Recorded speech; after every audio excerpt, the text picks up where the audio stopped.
confidence. Now, according to Stanbic's Bank's survey, the Purchasing Managers Index remained below the 50-point no change mark for the fourth successive month, falling to 46.3 from 46.8 in June. Now, the survey on performance in the manufacturing sector reveals a decline in new orders during the month. Companies basically have been forced to scale back their purchasing. The survey also notes that inflation rates remained elevated at the start of the third quarter, and that's despite softening over the month. Now, the cost of purchasing goods also rose at one of the sharpest rates on record in the month, and that is due to higher in fuel prices, which have had an impact on transportation costs. On a positive note, employment levels in the private sector did rise, ending reported by PMI.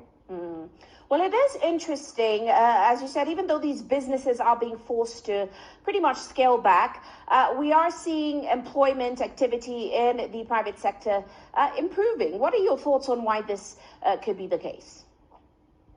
Yes, I mean, that's quite interesting. And I think for Kenya, we can attribute this to three key areas. One would be the tourism, hospitality and tourism sector. If you look at the recently released economic survey for Kenya 2022, we see statistics show that Kenyans' international arrival visitors have increased from 50.3 to 87.1%. And with that, of course, we know things like travel restrictions have been uplifted. We have seen COVID vaccines uptake has increased, and all of these has contributed to the new traffic flow and good performance of the tourism sector in Kenya. So we're seeing a positive turnaround in some of these sectors is not surprising. The second is also increasing fintech activities, financial sector activities here.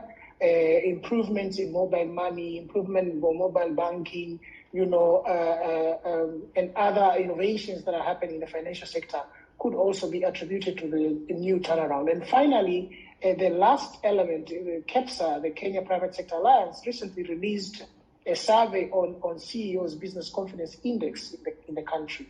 And compared to the other election periods, 2017 and 2012, this year's election, there's a very positive confidence in CEOs' businesses in the country, and particularly in key sectors, as mentioned before. Hospitality and tourism seems to be taking the top position, and also building and construction, wholesale and retail. So with this confidence, we should be expecting that to see some changes in some of the key sectors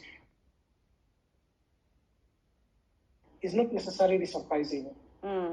Well, what are your thoughts on where this trend is going to go? Because we know businesses, investors, they're all bracing for next week's general election, one which is expected to be quite a tight race. What is your outlook for business activity, especially looking at the two frontrunners and, of course, their plans for the economy going forward?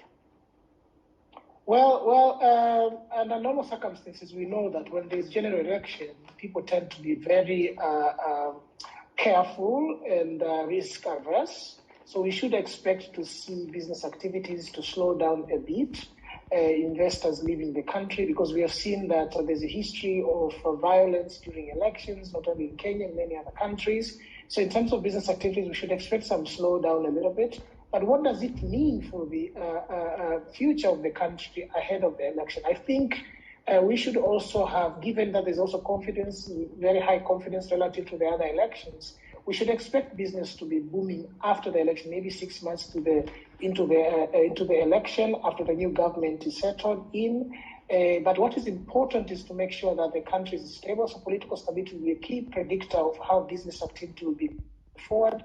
Expectation on economic growth and business growth is also very key. How the government is going to tackle challenges related with, especially external pressures, Ukraine war, higher prices, inflationary pressure, is very, very key. So these will be the key drivers, the extent to which business activity will pick up fast in Kenya post the election.